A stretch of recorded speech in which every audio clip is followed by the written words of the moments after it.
In this video, I'm going to show you how to contact support in Origin Financial. Let's get started. The fastest way to get help is through the in-app chat. Open the Origin app, go to Settings, and tap Support. You'll first be connected to an AI assistant that can answer common questions instantly.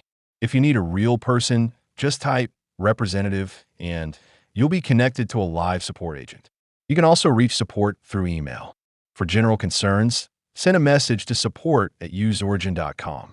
If you need member assistance, you can also use herefu@useorigin.com. Both are monitored by the support team for help with account-related issues. Another option is the web support portal.